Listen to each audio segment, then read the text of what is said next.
Alright, so recently I've gone from one of the biggest Brandon Ingram supporters on this app to a Brandon Ingram hater apparently. But Brandon Ingram is still one of my favorite players in the NBA. I just think it's pretty clear at this point that him and Zion are not going to be the duo we all hoped and dreamed for. So I've been on the trade machine looking at potential fits for Brandon Ingram, and I've come to the conclusion that I think the Utah Jazz should trade for Brandon Ingram. The Utah Jazz are one of the only teams in the NBA where their best player is not a shot creator or an above average passer. There's a ton of teams I think Brandon Ingram can go to and coexist and even help that team, but for the Utah Jazz, I actually think he would make Lauri Markkanen even better. And the reason I feel like that is the best version we've seen of Brandon Ingram happened to come alongside Trey Murphy.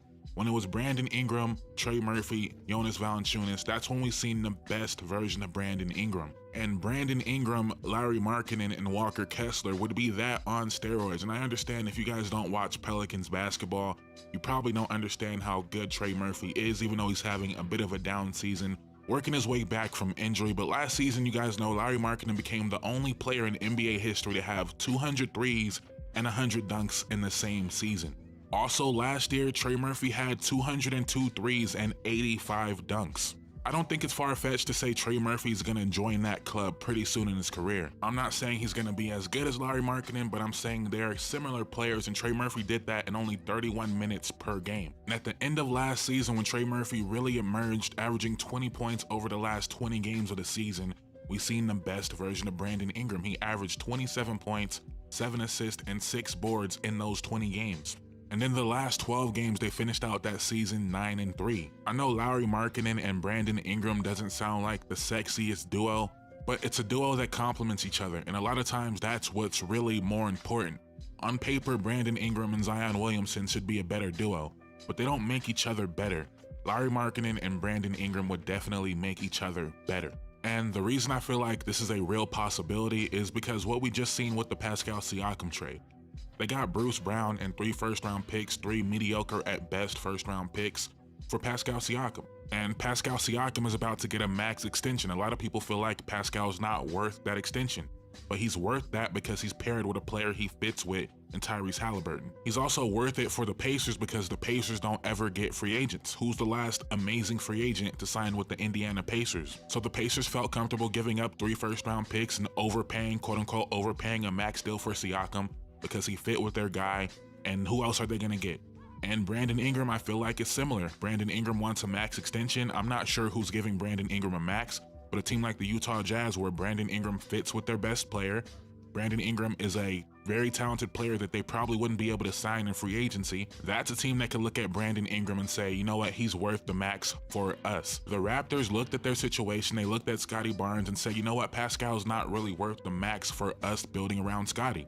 The Pelicans probably going to have the same conversation where Brandon Ingram, as great as he is, it's just no denying he does not fit with Zion Williamson.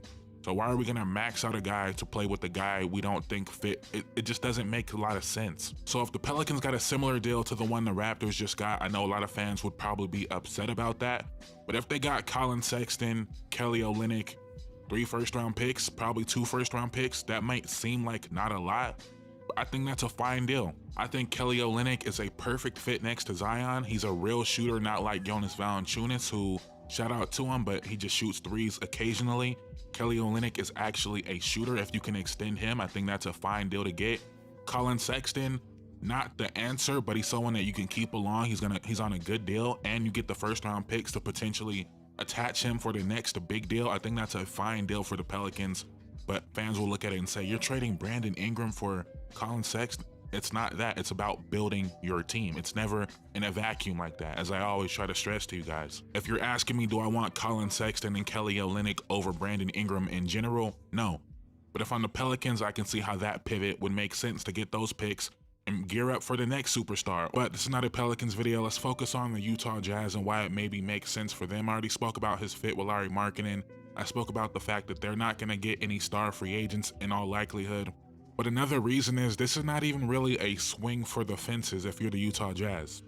Getting Brandon Ingram, giving up potentially 2 first-round picks, you still have a ton of picks, you still have a ton of young talent. Maybe someone like Keontae George develops into a star, but if not, you still have the assets to go out there and get the third guy. And you have 2 contracts on the books right now that would be great salary filler in John Collins and Jordan Clarkson if they're not going to be a part of the future, which they probably aren't going to be regardless if they get Brandon Ingram or not. You still have Ochai Agbaji, Keontae George, Fontecchio, Walker Kessler, obviously. And you have 9 first-round draft picks in the next 3 years. Now, let's assume you get rid of 2 of those. You still have 7 in the next 3 years to go out there and get whoever you would need to go get. It just makes a ton of sense to me. Maybe I'm still being biased toward Brandon Ingram and trying to find the perfect place for Brandon Ingram to go shine. But again, it's the comparison to the Pascal Siakam situation. The Kings could have had him. They weren't prepared to take that risk, or they weren't going to give him the max. But him and Sabonis is a kind of a clunky fit. The Warriors wanted Pascal Siakam. I'm not sure they were willing to give him the max, and him and Draymond, kind of a clunky fit. So when I look at Brandon Ingram, I'm looking for a team that makes sense to get the best version of Brandon Ingram possible. The Utah Jazz fits that, and a team that would be willing to give him the max. The Utah Jazz fits that to a T. Now, this is probably more of an off-season thing, especially for the Pelicans, right? They're a good team right now. They're probably talking themselves into them being a contender this year. They probably want to give this one more run at it. But if they come up short, lose in the first round, or get dominated in the second round, they're going to look around. They're going to look at Trey Murphy's upcoming extension. They just paid Herb Jones. They got a great deal for Herb Jones. They're still paying CJ for 2 more years after this year. Jonas Valanciunas is on an expiring deal. I would guess they bring him back at a nice deal. I'm not sure. I'm not sure what affordable center is out there that's going to be better than Jonas Valanciunas. This team is just clearly coming up on a crossroads. It's already been 5 years of Brandon Ingram and Zion together, even though they've barely played together in those 5 years, which is part of the problem here.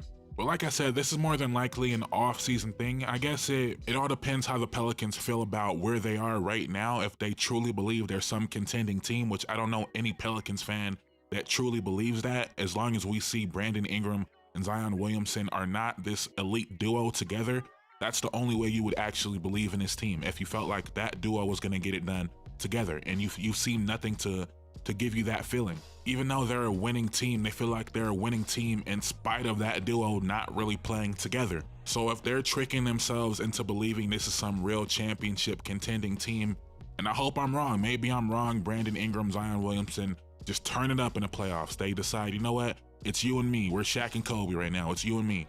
I don't see it. But if that's what they believe, no, they wouldn't do this deal. But if they believe they're in a very good position right now, and if they just took a small step back to take a huge step forward, I feel like it would be a great pivot for this team. Brandon Ingram would absolutely flourish in Utah. We'd get to see his playmaking truly unlocked with Lauri Markkanen and Walker Kessler as a role man. The Pelicans would get to see how good Trey Murphy actually can be. They'd get to give Herb Jones more opportunities on offense. Hawkins would get more minutes. Just things would be more clear. Things would be more clear. I know the Brandon Ingram stands are strong. That's part of the way I built this channel, was Brandon Ingram stands coming to my videos, because there was a point where Brandon Ingram was the most underrated player in basketball. There was a point where nobody was talking about BI. We're now in year 8, year 9 of BI, and he has not been that player we all thought he could be. It's okay to admit that, and I'm acknowledging that he's not necessarily in the best position right now to really show his full skill set. There's not a lot of space on the court, partly because Brandon Ingram and Zion Williamson play together. I think Brandon Ingram would be better without Zion. I think Zion would be better without Ingram. Like, they operate the same parts of the court. It's not an indictment on either one of them individually. I always stress that it's not about the individual. It's about what's best for the team. And Brandon Ingram to Utah would be a win-win for both of these teams. I really believe that. But if you guys disagree, let me know in the comments down below. If you guys feel like Brandon Ingram might get traded, let me know what team you feel like he would be a good fit on. Like I said earlier, I don't think Brandon Ingram is just this terrible fit. I think he could fit a lot of places. He could coexist a lot of places, but Lauri Markkanen is someone that just fits perfectly. I do still think Brandon Ingram remains probably the most underrated playmaker in the NBA, and I feel like they would unlock each other on the court. That's how I feel, though. Again, let me know how you guys feel. Let me know how you feel about this Pelicans team right now. Maybe you're someone that's extremely positive about the team right now, and I would get why. They have a winning record. It seems like they're playing well, but I just watch the games every night, and I never come away impressed with what Brandon Ingram and Zion Williamson did together as a duo. I've yet to see it. I've yet to see it. Again, they're extremely talented, they can coexist, but I've yet to see them operate as this amazing duo. I just haven't seen it. Maybe you guys are seeing something that I'm not seeing, but let me know how you guys feel in the comments. Even if you're gonna tell me I'm an idiot, I don't know anything about basketball, Brandon Ingram and Zion are the next Shaq and Kobe, everything we've been hearing for the last 5 years, let me know in the comments down below how you feel. Thank you guys so much for watching. I'm out. Peace.